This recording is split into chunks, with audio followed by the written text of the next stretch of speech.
요한복음 13장 12절로 15절까지 교독합니다.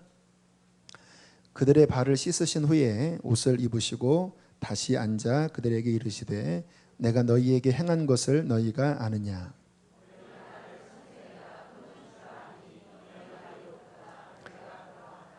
내가 주와 또는 선생이 되어 너희 발을 씻었으니 너희도 서로 발을 씻어주는 것이 옳으니라.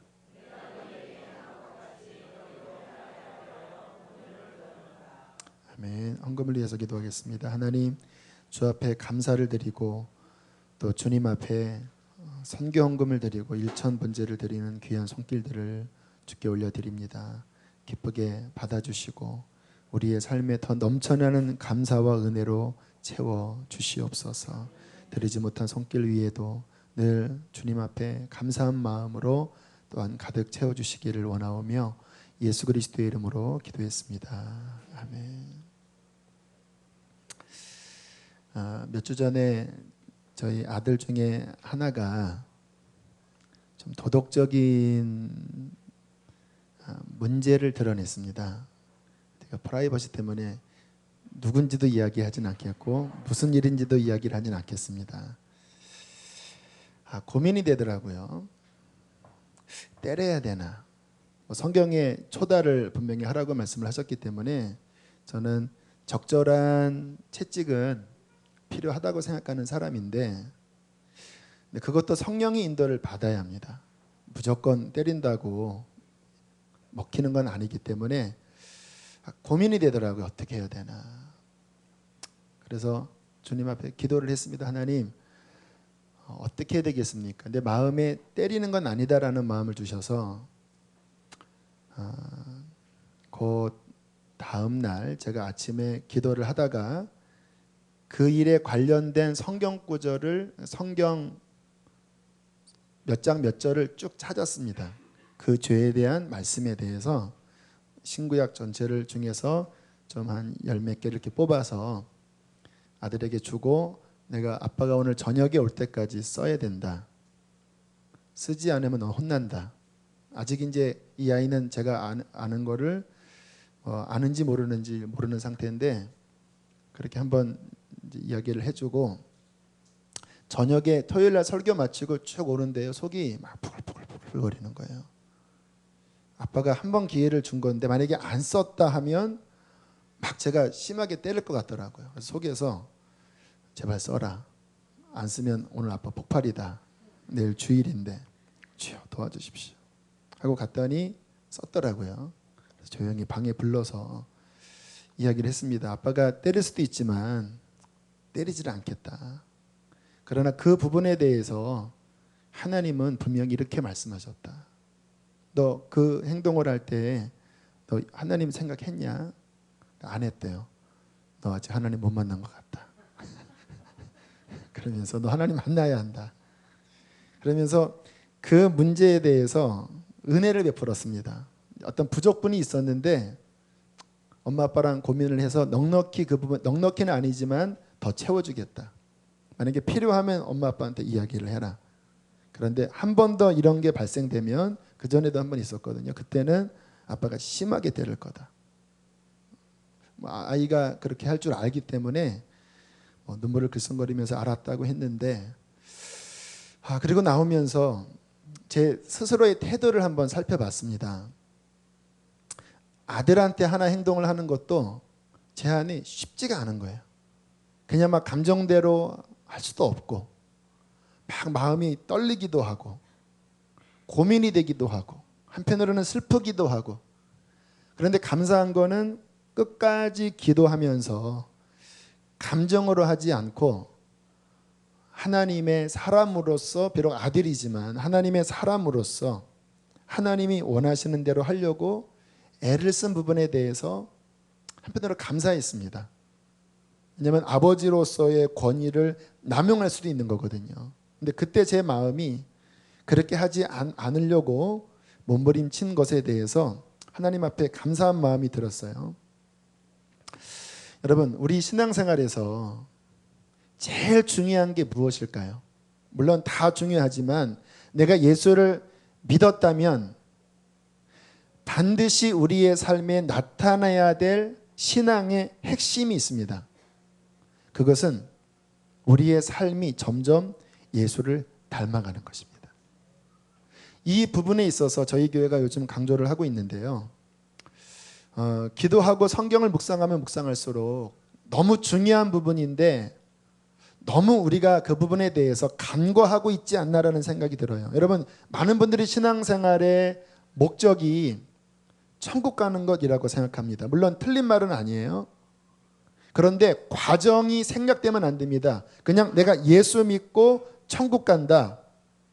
그래서 내가 어느 순간에 예수님을 믿었다면 중간 과정 생략하고 나는 천국이다. 이 중간 과정이 생략되면 안 됩니다.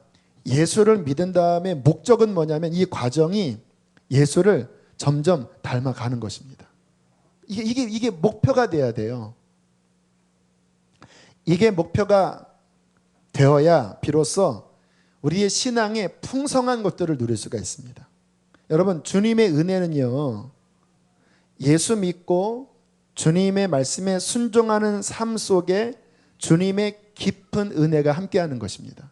여러분, 성경을 한번 신구약 전체를 읽어보세요.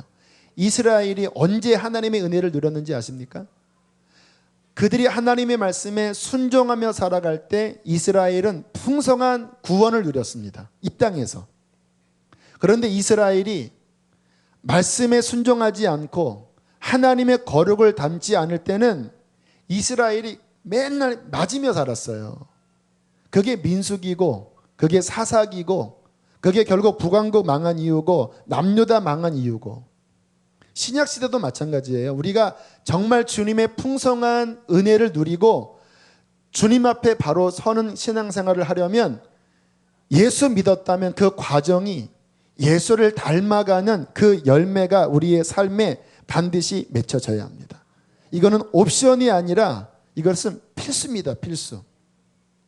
주님 앞에 섰을 때 주님께서 우리에게, 여러분 예수님도 말씀하셨죠. 어떤 무화과 나무를 농부가 심어놓고 그리고 그 과원지기가 계속 땅을 파고 거름을 주는데 열매를 맺지 못하니까 농부가 뭐라고 합니까? 이거 찍어버려라. 땅만 버린다. 그랬더니 1년만 더 기회를 주십시오. 내가 1년도 땅을 파고 거름을 주고 내가 열심히 가꿀 텐데 그때도 열매 맺지 못하면 그때는 찍어버리시라고 하잖아요. 여러분, 우리가 주님 앞에 서는 그날 두 가지가 중요합니다. 주님 앞에 서는 그날 우리가 변화의 열매를 얼마나 맺었느냐 굉장히 중요해요. 여러분, 성경에 예수님께서 부활하실 때 첫 열매가 되셨다고 말씀하십니다. 그런 말씀 기억나시지요? 무슨 의미일까요? 예수님이 첫 열매가 되셨다. 첫 번째로 부활하셨다고 하는 의미 맞습니다.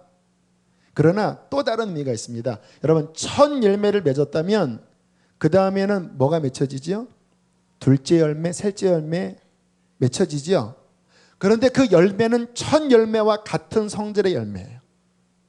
구원을 이야기할 때 예수님이 잠자는 자들의 첫 열매가 되셨다고 하는 의미는 뭐냐면 우리도 부활할 때 예수님과 같은 형상으로 부활해야 되고 예수님의 형상을 닮은 자로서 서야 된다는 거예요. 또 예수님께서 우리의 맏아들이, 그러니까 하나님의 맏아들이 되셨다고 말씀하세요. 그러면 무슨 의미입니까? 둘째 아들, 셋째 아들이 있는 거지요.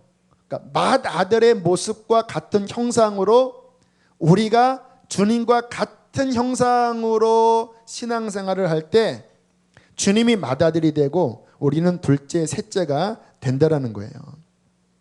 자, 오늘 본문을 잠깐 볼까요? 요한복음 13장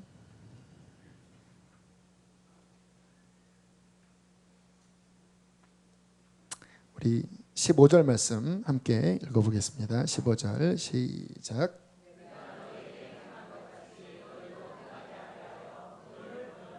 아멘. 주님께서 이 땅에서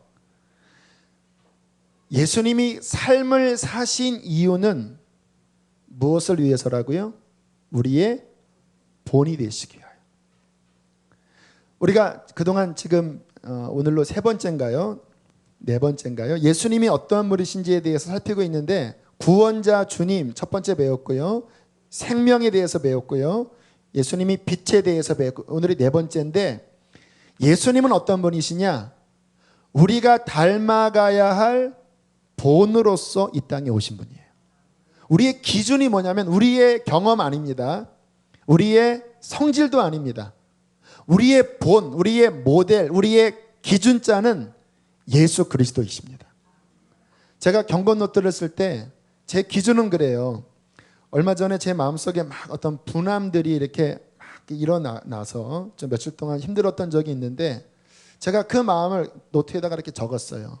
내가 이 상황에서 왜 화가 날까? 왜 분이 날까?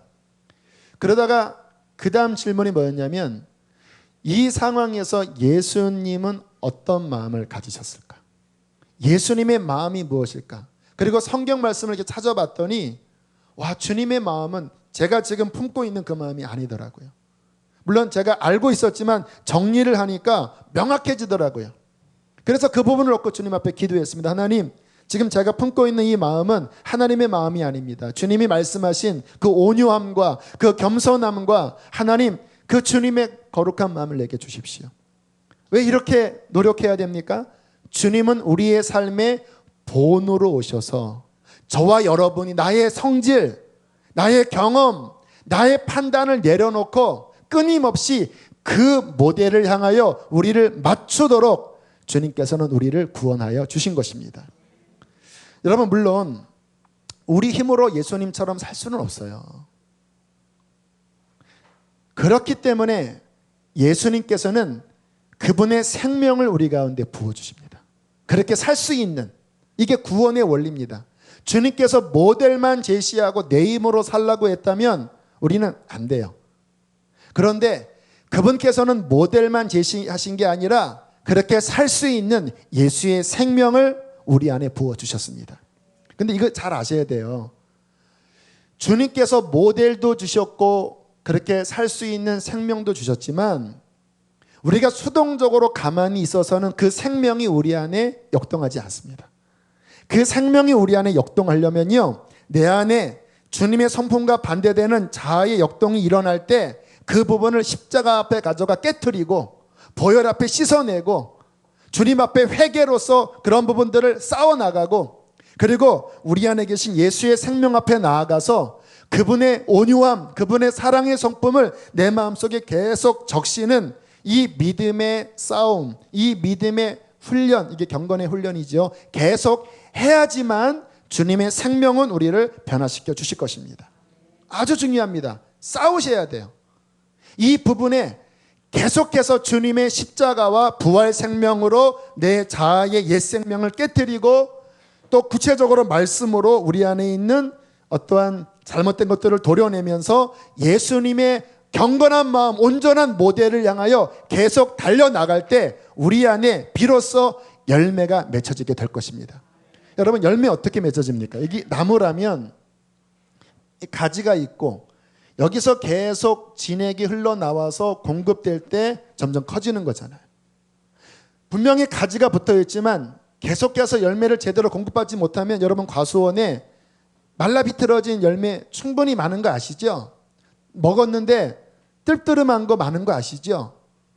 우리가 많은 그리스도인이 그럴 수 있어요. 주님의 가지에 예수 믿은 자들이 다 붙어 있어요. 농부의 목적은 무엇입니까? 잘 익은 열매를 만들어서 따서 주인에게 갖다 주는 거예요. 구원이 똑같다라는 거예요. 우리가 다 예수께 붙어 있는데 지금 제가 말씀하신 방식으로 계속 주님과 교통하고 잘못된 것들을 깎아내고 계속 더 많은 양분을 공급받을 때 점점 우리 안에 예수의 형상이 맺혀질 때 그 열매가 주님 앞에서 받아들여질 온전한 구원받을 알곡과 같은 열매가 될 수 있는 거고요. 성경에 그런 열매가 맺혀지지 않고 쭉저기처럼 찌그러지고 그리고 주님이 원하지 않는 그런 열매가 계속 맺혀지면 성경에는 분명히 경고하고 있습니다. 찍어버리겠다고. 쭉정이는 불에 살라버리겠다고.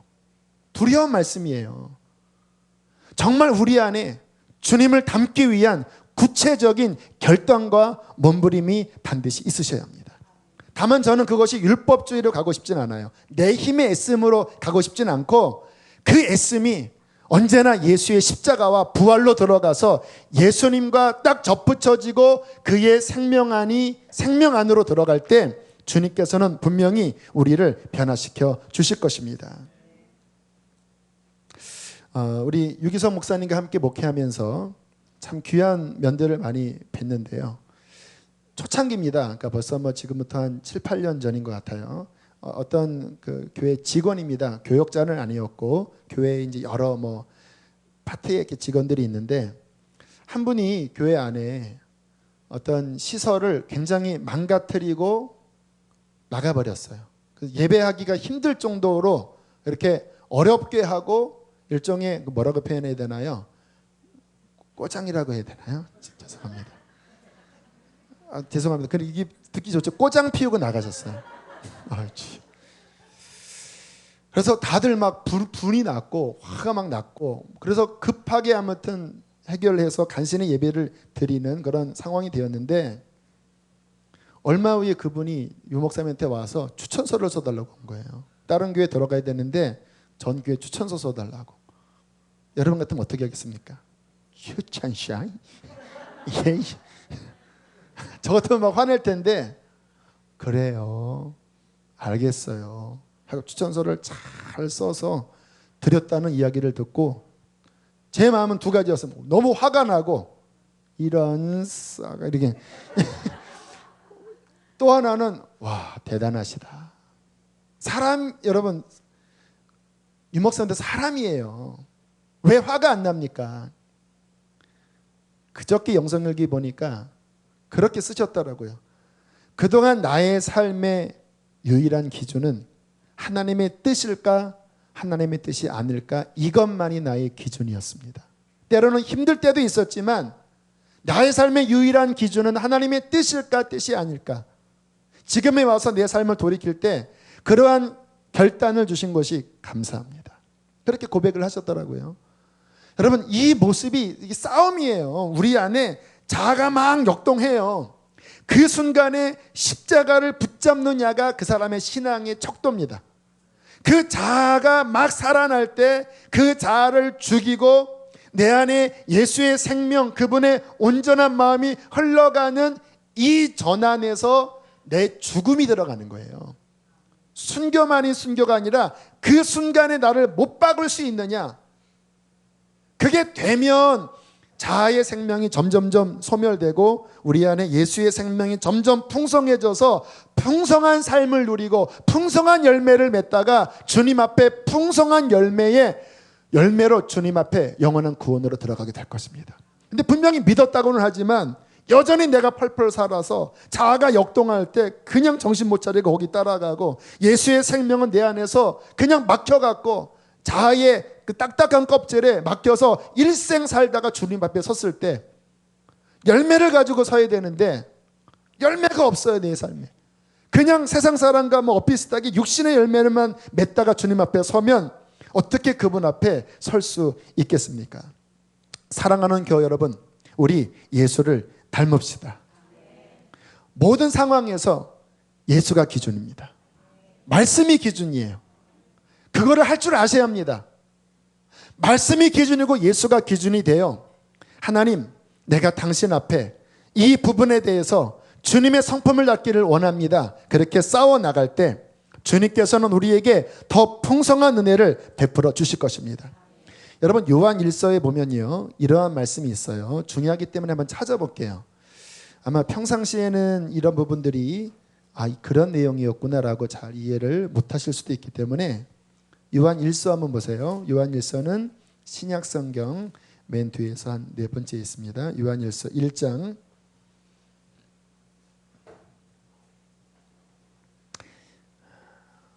5절로 7절까지 한번 읽어보실까요? 시작.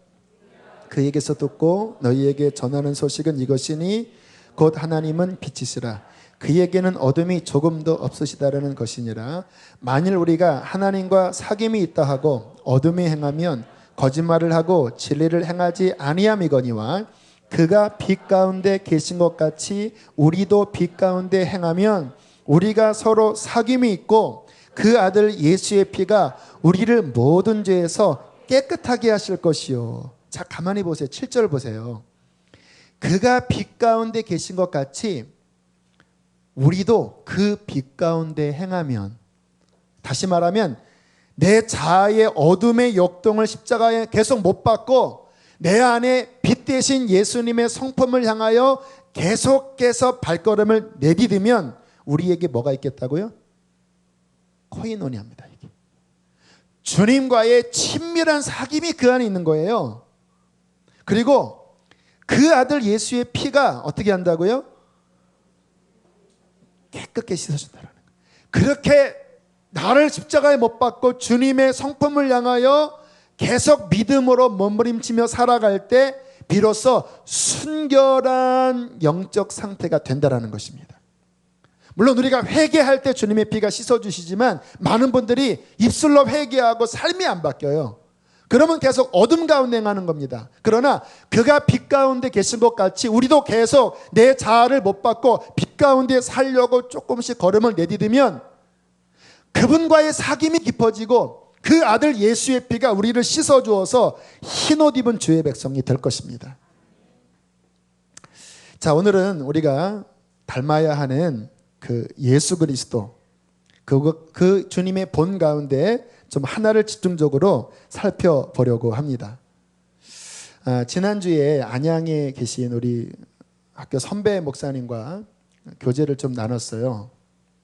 좋은 이야기를 많이 해주시더라고요. 이런 이야기를 해주셨습니다. 안양에 그 교회가 큰 교회입니다. 그래서 안양에 있는 초교파 좀 큰 교회 목사님들과의 모임에 이분이 나가고 계신데 그 안양에서 제일 큰 교회 목사님에 대한 이야기를 하시더라고요. 아마 제가 성함을 말씀드리면 다 아실 목사님이신데 이제 그분이 어른이시니까 나이도 70이 되시고 그리고 가장 큰 교회니까 늘 모이면 그 밑에 있는 목사님들이 목사님 제일 어른이신데 좀 우리에게 교훈이 될 만한 이야기를 해주세요. 그렇게 말씀을 드리면 이분이 진짜 이렇게 이야기를 한대요. 저는 정말 할 말이 없습니다. 그냥 저는 들을 것입니다. 누군지 아시겠어요? 조용모 목사님이시더라고요. 아유, 흉내가 잘 안 내네. 여러분들이 저보다 훨씬 더 훌륭합니다. 제가 배우겠습니다. 이러신대요. 근데 그 말이 진짜 이게 입에 발린 말씀이 아니라 정말 겸손하시대요. 여러분들이 나보다 훌륭하고 나는 배우겠습니다. 그러면서 본인은 말주변이 없어서 어디 이렇게 앞에 나가서 말하는 거를 굉장히 힘들어한대요. 그래서 그 얘기 듣고 나갔구나라는 생각이 들었어요. 그러면서 그냥 저는 후배님들이 이야기하면 겸손히 듣겠다. 그래서 조용히 앉아 계신대요, 거기서. 그래도 하도 이제 후배 그 밑에 있는 목사님들이 그래도 한 말씀 해달라고 이야기를 하니까 한 이야기를 하시더래요. 목사님들, 전쟁터에서 총알이 빌팔치듯 날라오면 어떻게 하시겠습니까?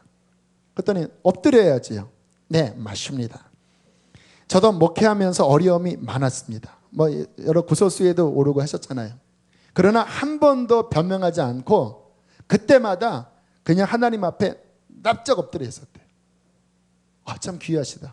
납작 엎드려서 뭐 매스컴이나 어떠한 변명하지 않고 그냥 엎드려서 하나님 앞에 기도했대요. 그러면서 이야기를 하시기를 힘들고 어려울 때 고개 들지 말고 납작 엎드리면 하나님의 때에 하나님이 하실 거라고. 제 마음에 굉장히 은혜가 됐습니다. 물론 우리가 다 아는 내용이지만 그렇게 산다라고 하는 게 쉽지 않거든요. 뭔가 내 안에 뭔가 불안이 나오면 우리는 얼마나 변명하고 싶고 얼마나 따지고 싶어요.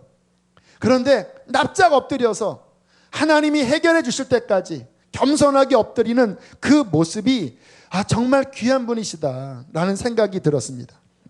여러분, 우리가 복음서를 가만히 보면요, 제가 지금 예수님에 대한 부분을 전하려고 복음서를 계속 이렇게 보고 있는데요, 제가 한 가지를 발견한 게 뭐냐면 예수님께서 마태, 마가, 누가, 요한 네 복음서 모든 곳에서 제자 공동체에게 강조하셨던 말씀이 뭔지 아십니까?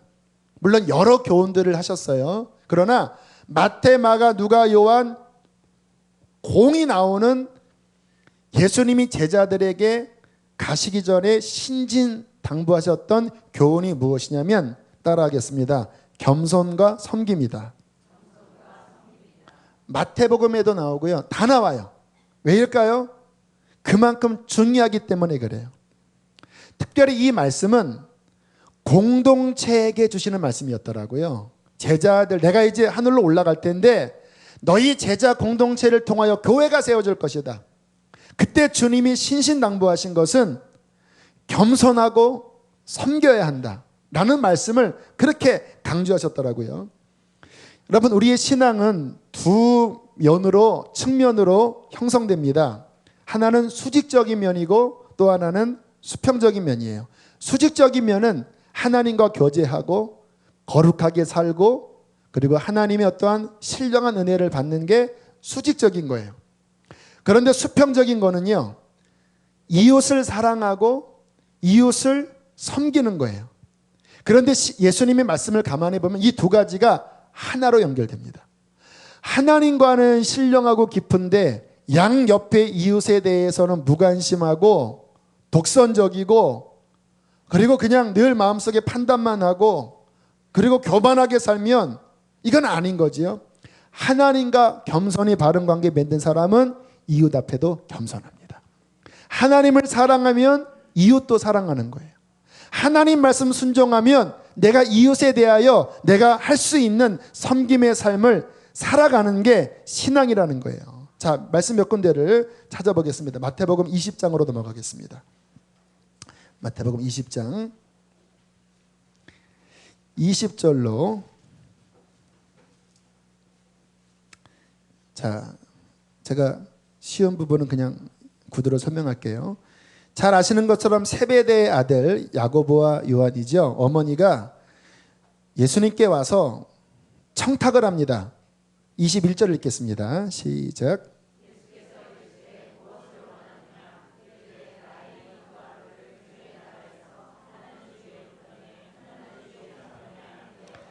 이 질문은 천국에서 주의 우편좌편 얘기하는 게 아닙니다. 이때까지 제자들이나 사람들은 예수님이 다윗처럼 지상의 왕이 될 줄 알았어요. 그래서 지금 그때가 다가온다고 생각하고 당신이 왕권을 잡을 때에 우리 아들이 우의정 좌의정 되게 해주십시오.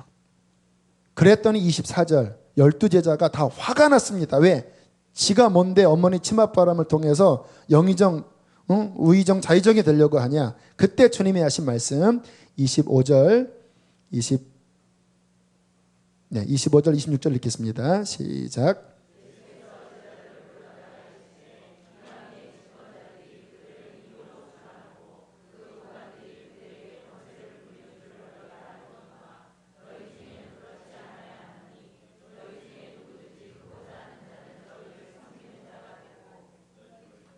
아멘. 자, 27절까지요. 시작.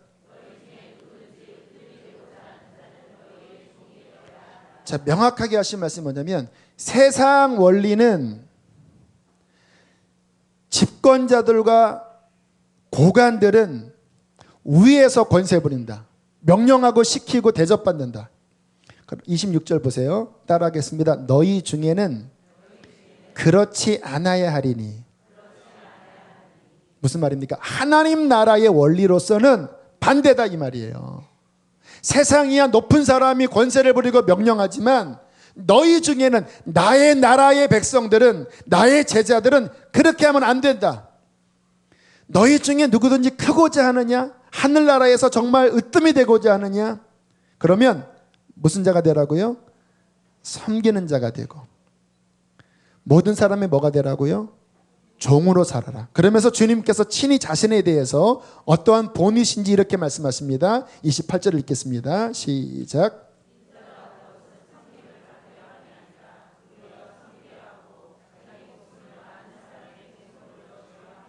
아멘. 예수님이 오신 목적은 섬기는데 어디까지 섬기느냐? 죽기까지 섬기는 거예요. 이게 주님의 하나님 나라의 지도권의 모습이라고 말씀을 하시는 것입니다. 저는 참 우리 교회 감사한 게 우리 교우들이 참 섬기는 부분이 참 몸에 배시고, 우리 교회 방문하시는 분들 또 등록하시는 분들이 교우들이 참 겸손하고 잘 섬기고 표정이 밝고 하는 모습에 은혜를 받았다고 이야기를 하시더라고요. 특별히 저에게 오신 장로님들 가운데 다들 이렇게 섬기시는 모습이 제 안에 참 감사해요. 조용한 곳에서 쓰레기 정리하고 계시고요. 어떤 게 쌓이면 몰래 갖다가 버리시고요. 그렇게 잘 섬기시는 우리 장로님들 또 우리 권사님들 계셔서 얼마나 제 마음에 감사한지 몰라요. 여러분, 교회가 건강하면 교회는 섬김이 기쁨이 되고 섬기는 게 영적인 문화가 됩니다. 정말 하나님 나라의 교회라면 섬기고요. 교회가 은혜가 떨어지면요, 다들 그냥 상에 앉아서 내게 섬겨라, 내게 인사해라, 먼저 인사해라, 나한테 갖다 줘라, 다 이렇게 하는 게 영적인 은혜가 끊어진 모습인 경우가 많이 있습니다. 자, 또 하나 말씀, 마태복음 23장 보세요. 23장. 자, 서기관들과 바리새인들에 대해서 주님께서 이야기를 하십니다. 6절 7절 읽겠습니다. 시작.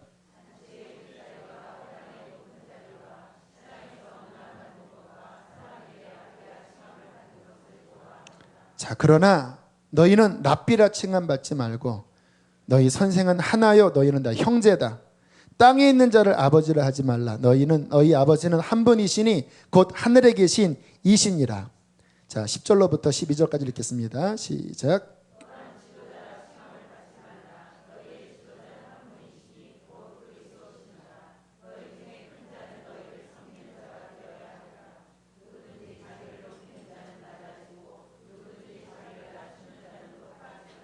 자, 여기서 지도자라 칭함받지 말라, 주님이 극 강조하셨지만 그렇다고 지도자가 되지 말라고 하는 말씀은 아니십니다. 다만 마음의 태도는 겸손해야 된다, 자기를 낮춰야 된다라고 말씀을 하시는 거예요. 중요한 말씀하십니다. 따라하겠습니다. 자기를 높이는 자는 낮아지고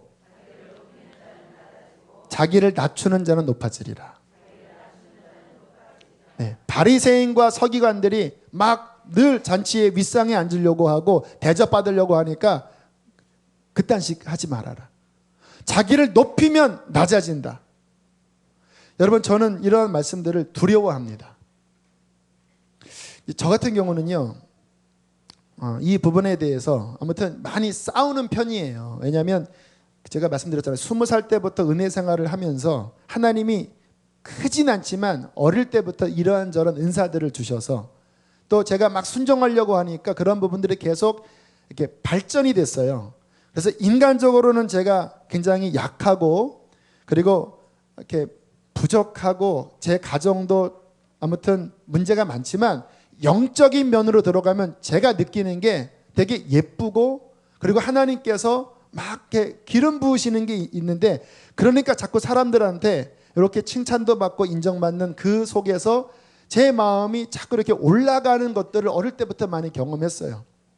그래서 그 당시에 제게 큰 은혜가 됐던 책이 토마스 아 캠피스의 그리스도를 본받아라는 책이 되게 저한테 도움이 됐습니다. 하나님, 정말 저는 진흙이고 저는 정말 먼지고, 그 책에 다 그런 내용이거든요. 저는 아무것도 아니고 주님 정말 교만하지 않게 해주십시오. 교만하면 저는 끝납니다.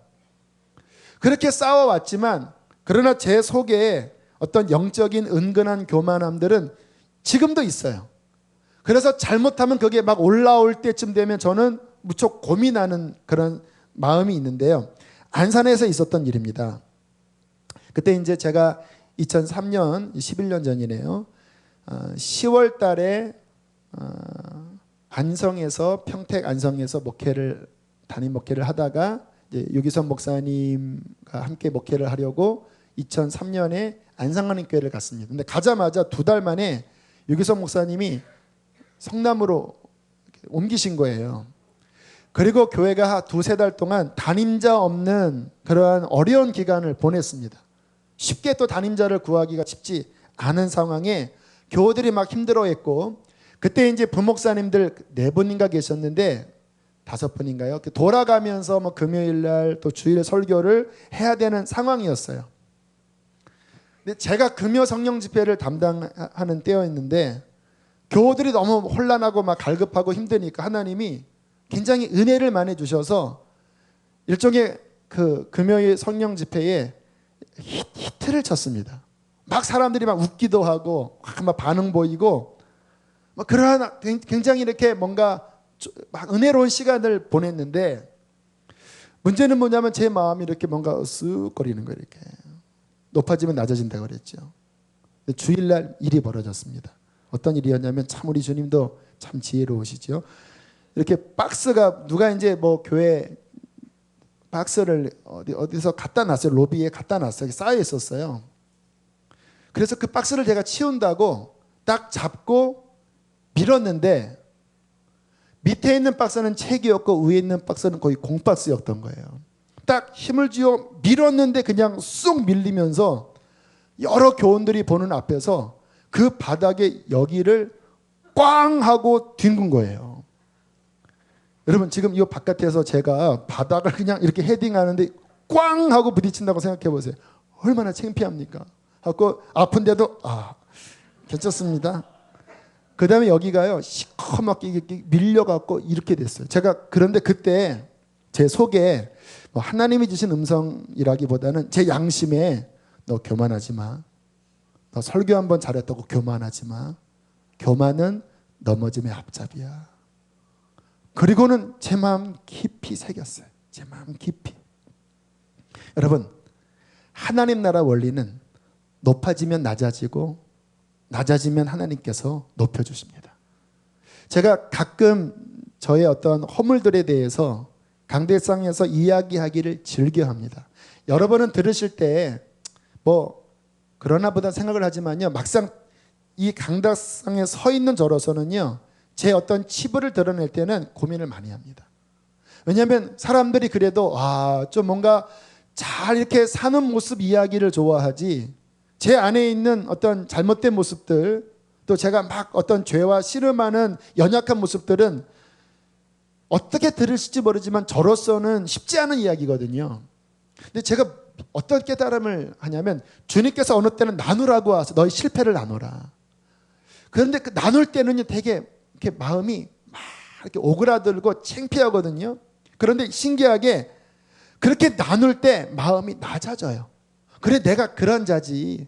이런 문제도 제대로 감당 못하는 자지. 그렇게 낮아지고 나면요 하나님의 은혜가 더 깊이 임하더라고요.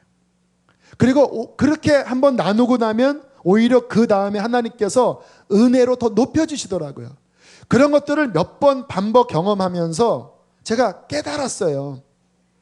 일부러 막 죄를 막 내가 억지로 그렇게 까발릴 필요는 없지만 그러나 성령 안에서 나의 본질이 죄인 중에 괴수라고 하는 또 늘 연약한 질그릇이라고 하는 주님 아니면 설 수 없다라고 하는 그 연약함들을 늘 고백하면서 겸손해질 때 내 영이 보호받을 수 있는 거예요.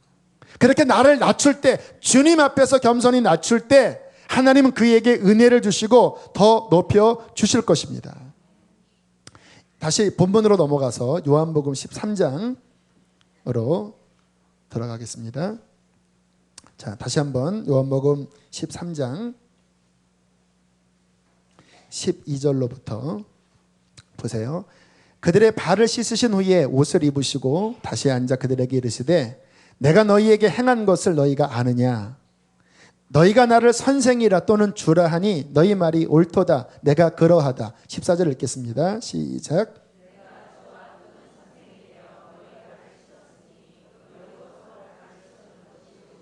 할렐루야. 주님이 주와 선생이시지만 내가 발을 씻긴 종의 모습을 가졌듯이 너희도 서로 종이 되어 섬기는 것이 올바른 모습이고 그 모습이 하나님 앞에 설 수 있는 귀한 모습이라고 말씀을 하시는 것입니다.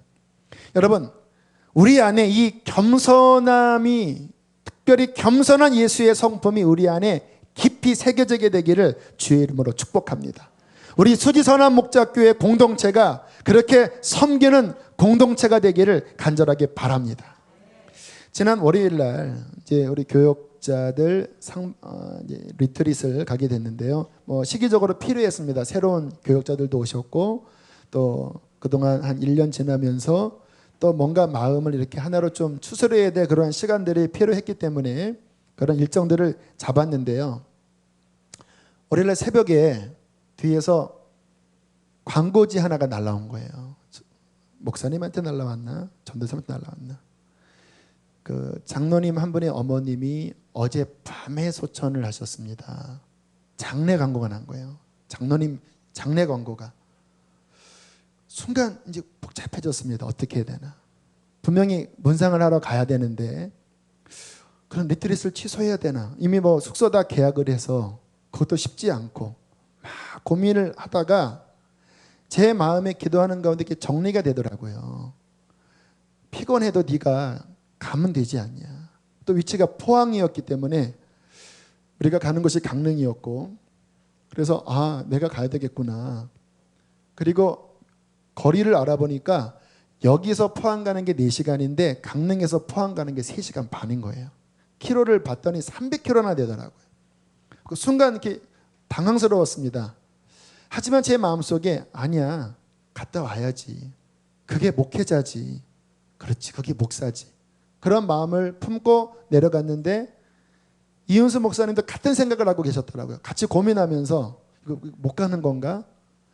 그러면 이윤수 목사님이랑 전도사님들이랑 남아서 거기를 문상을 하고 그 다음에 합류를 하고 딱 마음에 정리하니까 목사님도 편안하셨대요. 근데 상황이 제가 가는 게 맞아서 제가 갔다 오겠다고, 그리고 여기서 강릉까지 한 200 몇십 킬로 갔다가 또 시간을 보내고 저는 이제 4시에 출발을 해서 한 3시간 반 걸려서 포항을 가고 문상을 하는데 제 마음에 육체의 피곤함과는 상관없이 깊은 것에 평안함이 있는 거예요. 잘 왔다. 또 거기서 포항에서 교우들을 보니까 왜 이렇게 감사한지요. 멀리서 오신 교우들이 고맙고 또 장로님도 감사하고 기뻐하고 저도 비록 리트릿이지만 막 이유되면서 이렇게 됐으니까 이번에 이렇게 하지 않고 직접 담임자가 또 손수 온 게 또 저도 감사하고 그렇게 끝나고 돌아오는 길에 또 뭐 300km 가까이 12시 반에 그렇게 도착을 했는데 그날 하루 뭐 운전한 총 거리가 거의 한 800km가 되는 거예요. 월요일날이 제일 힘든 날인데 하지만 제 마음 깊은 곳에 이렇게 막 평안함과 기쁨이 샘솟았어요. 왜 그랬을까? 제가 제 영상일기에다가 그렇게 썼습니다. 이게 목회자의 길이군요. 어떠한 상황에서 섬기기를 원하고 내가 희생하기를 원한다면 저도 제가 희생하려고 하고 부목사님도 부목사님이 희생하기를 결정하고 우리 교우들도 희생하기를 결정하고 서로 겸손히 납작하게 엎드려서 나는 종이고 나는 섬기는 자고 어떤 모함을 들을 때 십자가에서 벌거벗고 피 흘려 죽으시는 십자가의 주님을 바라보면서 늘 섬기는 사람들이 특별히 중직들 가운데 목회자들 가운데 늘 섬기는 분위기가 우리 안에 흐를 때에 이곳에 하나님 나라가 임할 것입니다. 그렇게 섬기며 살아가면 주님 나라에서 그는 큰 자가 될 것입니다. 여러분 천국에 상급받고 큰 자라고 그러잖아요. 천국에서 위세 부리는 게 아닙니다. 천국에서 큰 자는요, 천국에서 더 많이 섬기는 일을 하는 거예요. 할렐루야. 이 땅에서도 섬기고 천국에서도 섬기고 주님처럼 겸손히 종이 되어 섬기다가 우리 영원한 은혜를 누리시는 저와 여러분 되시기를 주의 이름으로 축복합니다. 함께 이 시간 찬양하고 기도하겠습니다. 예수 닮기를. 예수 닮는 것은 옵션이 아닙니다. 우리 교회 안에 경고 노트 지금 다루고 있는데요. 어떤 분들은 힘드실 거예요. 습관이 되지 않으니까 해야지 하고 또 차일피에 미룰 수 있습니다. 한번 적어보세요. 의외로 어떤 부분에 있어서 너무나 오랫동안 굳어진 내 안에 어떤 면들이 있을 거예요. 그러나 기억하십시오. 예수의 생명은 그 부분을 변화시킬 수 있습니다. 그러나 우리가 싸우셔야 됩니다. 그게 신앙이에요. 그렇게 1년, 2년, 10년 지나면서 우리의 삶에 예수의 향기가 풍성히 흘러날 때 우리는 주님의 영광을 드러내는 주님의 열매가 될 것입니다. 우리 찬양 고백하시면서 우리 예수 닮게 해달라고 우리 선포하며 기도합시다.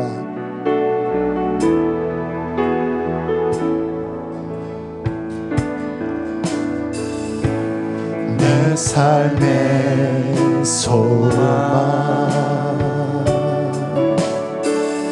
내가 바라는 한 분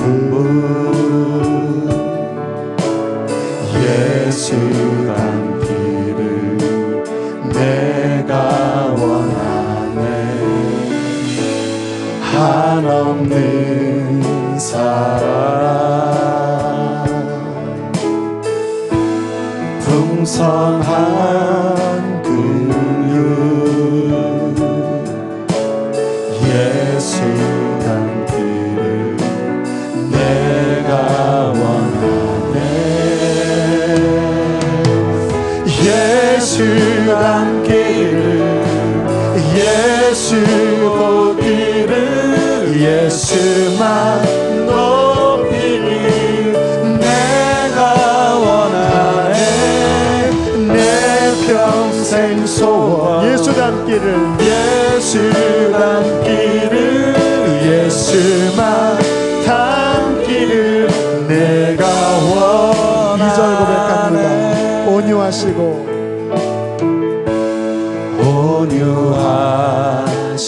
온유하시고 겸손하신 성품 겸손하신 성품 예수 닮기를 내가 원하네.